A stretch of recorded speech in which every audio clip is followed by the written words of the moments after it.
Horse Players, the new show debuting on the 21st of January on Esquire Network, profiles a select group of elite handicappers as they go about competing for big money. And the tagline is, anything bigger than the bets are the characters placing them. And one of those characters, the Brooklyn Cowboy, Kevin Cox, joining us on a little busman's holiday here in South Florida. Yeah, pretty much.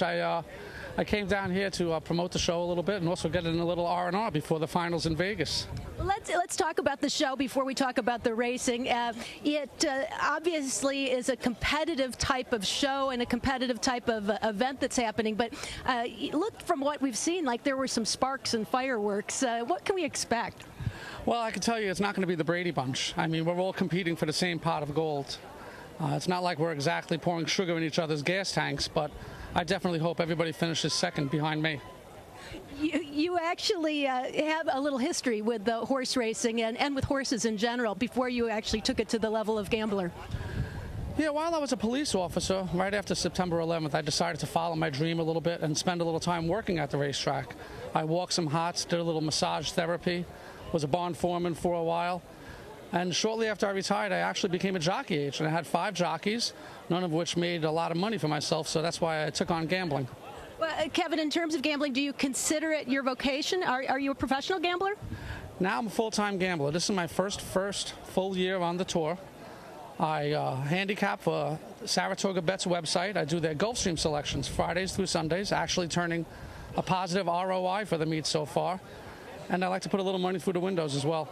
Well, speaking of putting money through the windows, I'm curious if having cameras following you changed anything about how you were playing. Did it take anything away from the experience of competing in the tournaments and gambling? Not at all. I'm used to having cameras following me. When I was a police officer, they were following me all the time, even off duty. I thought they were supposed to follow the bad guys, not the good guys. Well, they know a good thing when they see it, actually. No, it didn't distract me. You get used to it after the first episode or two. And as long as you do all your homework the night before, everything is pretty much cut and dried throughout the day. Right, I want to put you on the spot a little bit and pick your brain, so to speak. Fourth race is a gambler's dream at times when you have a bunch of first-time starters and unknowns and a few horses that you know are going to get bet. Tell me how you're approaching this one. I love this time of the year when you have the 3-year-old maidens. You're looking at them and they're so well bred. Some of them could possibly on the Triple Crown Trail somewhere down the road. It is the toughest race on the card. I don't think the favorite is going to be anywhere less than 5-2. I'm leaning towards the Bill Mott first-time starter, Athens. The horse is well-bred, was purchased for $550,000. Mott, through the years, used to win at 3 to 4% first time out of the box. He's slowly gotten a little hipper with that. He's up to 9%.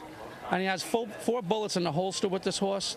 12-1 morning line. I think he'd be very happy to get 8-1 when they go into the gate. It's still 8-1 for a Hall of Fame trainer, and that's the kind of horse you'll look for in these contests, right? Oh, absolutely. When you're in the contest, you want to keep everything at 4-1 or higher, if possible. And then if you get a lead, then you could hedge a little bit and go with 3-1. All right, Kevin Cox, the Brooklyn Cowboy, just one of the many characters we're going to get to know up close and personal with Horse Players, premiering the 21st of January on Esquire Network. Always a pleasure, and appreciate you stopping by. Anytime. I'll see you tomorrow. We'll see you then, guys.